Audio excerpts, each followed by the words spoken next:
राहत की सांस की खबर सामने आई है। और ये जो राहत की सांस देने जा रहे हैं, ये कोई और नहीं, ग्रहों के सेनाध्यक्ष मंगल होंगे। यही वो मंगल हैं जो भगवान शिव के माथे के पसीने से जिनका जन्म हुआ है। इसे ही हम भूमि पुत्र कहते हैं। अब देखा जाए तो पिछले 11 महीने से ये मंगल कोई पॉजिटिव सिचुएशन पर नहीं थे, जिसका प्रभाव हमको हमारे जीवन पर भी देखने को मिला। कोई सकारात्मक बदलाव की स्थिति नहीं बन पाई। आखिर क्या है ये पूरा माजरा, और क्यों अब एक पॉजिटिव सिचुएशन पर हमको पहुंचा करके एक अनुकूल परिवर्तन क्यों ले जा रहे हैं, समझिएगा इस बात को बड़े ध्यान से। शुरू से ही शुरू करते हैं ताकि आपको सब कुछ भली भांति समझ में आए। ये समय था 20 अक्टूबर सन 2024 का दिन। यही वो दिन था जिस दिन कन्या राशि के ठीक इनकम के भाव पर मंगल का आगमन हुआ था। अब मंगल का लाभ भाव पर जाना एक अच्छी परिस्थिति को जन्म देता है, परंतु यहां पर भी मंगल ने एक नीचता को देखा, अर्थात 4 नंबर की राशि पर मंगल नीच के हो गए। अब जो लाभ तक पहुंचना चाहिए उस लाभ तक हम नहीं पहुंच पाए। मंगल अग्नि तत्व के ग्रह हैं। जिस राशि पर ये प्रवेश किए थे वो स्वयं जल तत्व की राशि थी, अर्थात हमने कुछ उद्यम किया और पुनः फिर से वहां पर पानी पड़ जाना। आगे समय व्यतीत होता है और लगभग 7 महीने तक ये एक घर आगे एक घर पीछे और पीछे आकर के कैरियर के भाव पर थे। मतलब कैरियर में जो उछाल चाहिए, जो प्रसन्नता चाहिए, वो भी हम उस चीज से हम वंचित रह गए, या फिर उस फल की प्राप्ति हमको कम ही नजर आई। समय परिवर्तन होता है। 6 जून सन 2025 का समय आता है सामने। होना तो चाहिए इनको मात्र 1.5 महीने में इनका गोचर परिवर्तन हो जाना चाहिए था, लेकिन 7 महीने का समय इन्होंने लाभ और कैरियर के भाव पर इन्होंने समय व्यतीत कर दिया। अब 6 जून के समय को ये पहुंचते हैं ठीक हमारे 12वें घर पर। पहले से यहां पर केतु देव विद्यमान है। केतु और मंगल का एक योग बन जाता है जिसे हम कहेंगे अंगारक योग। सफलता की राह पर तो चल रहे हैं, लेकिन कहां पर, अंगारे के ऊपर हमको चलना हुआ, और अंततः जो परिणाम आए वो उतने सकारात्मक निकल के सामने नहीं आए। फलतः हमारे मानसिक अशांति की गतिविधियों को ये बढ़ा गए। फिर से समय परिवर्तन होता है। 1.5 महीना ये पार करते हैं और आखिरकार प्रवेश कर ही जाते हैं आपके अपने राशि कन्या राशि पर। अब यहां पर आकर के कन्या राशि स्वयं एक ऐसी राशि है जिसको हम पृथ्वी तत्व की राशि कहते हैं, और मंगल स्वयं अग्नि तत्व के ग्रह हैं। इस स्थान पर कन्या राशि के स्वामी बुध के संग इस मंगल का बहुत अनुकूल संबंध नहीं है, जिसके कारण से वो परिणाम नहीं मिल पाया। बहुत से लोगों ने स्वास्थ्य में अशांति भी देखी होगी इस समय पर। इनका प्रभाव अब आखिरकार एक बड़े और अच्छे परिवर्तन के रूप में सामने आता है 13 सितंबर सन 2025 को। अब ये प्रवेश कर जाते हैं मंगल देव उस स्थान पर जो कन्या राशि के लिए धन का स्थान है। अब ये 7 नंबर की राशि पर शुक्राचार्य की राशि पर ये प्रवेश किए हैं। मंगल और शुक्र का आपस में जो संबंध है वो सम संबंध है, न शत्रु और न मित्र।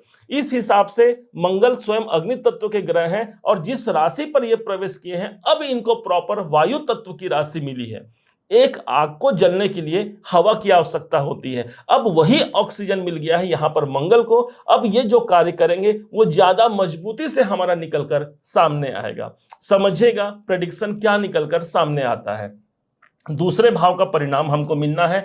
मंगल की जो दृष्टि है वो सीधे पड़ रही है 5वें घर पर, एक दृष्टि आ रही है 8वें घर पर जिसके ये ऑलरेडी इसके मालिक हैं, और एक स्वामी निकल के आते हैं, एक दृष्टि निकल के आती है भाग्य के घर पर। प्रभाव जानिएगा।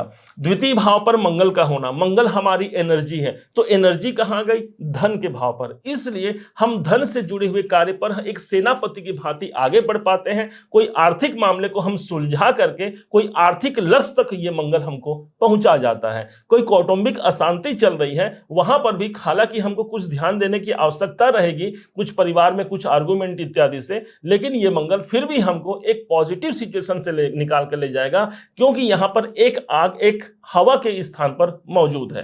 इससे भी बेहतर तब हो जाता है जब इस मंगल की दृष्टि चतुर्थ दृष्टि आती है 5वें घर पर। ये वही राशि है 10 नंबर की राशि, इसके स्वामी बनते हैं शनिदेव। अब 10 नंबर की राशि पर ही तो आकर के मंगल उच्च के हो जाते हैं, अर्थात अपने उच्च राशि पर इनकी चौथी दृष्टि पड़ी।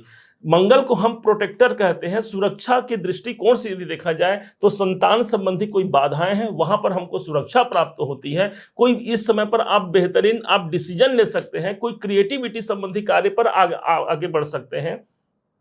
कोई क्रिएटिविटी संबंधित कार्य आप कर रहे हैं, वहां पर आप आगे बढ़ते हैं, शेयर मार्केट से जुड़े हुए कार्य बनते हैं, क्योंकि धन भाव से ही पंचम भाव पर इनकी दृष्टि रहेगी। कोई धन से जुड़े हुए कार्य हमारे माइंड मस्तिष्क में जो चल रहे हैं वो इस समय पर क्रियान्वित होते हैं। अब इसी मंगल की जो 7वीं दृष्टि है वो अष्टम भाव पर आ रही है।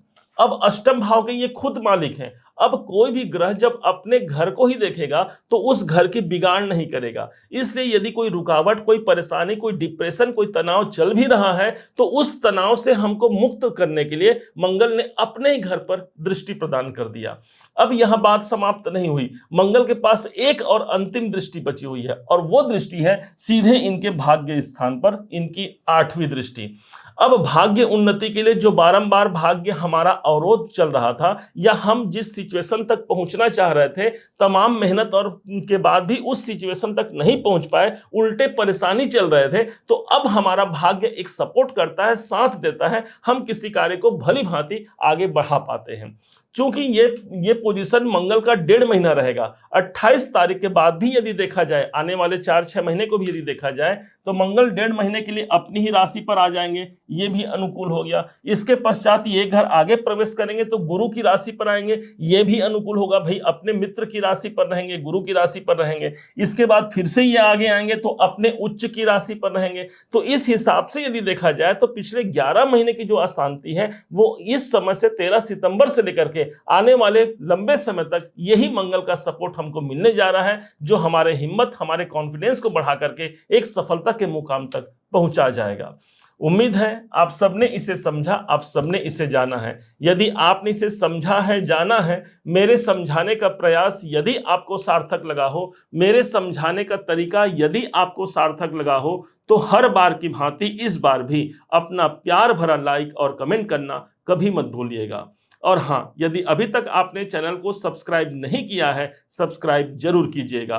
पुनः एक बार फिर आप सभी का दिवस बहुत मंगलमय हो, इन्हीं शुभकामनाओं के साथ। जय श्री राम।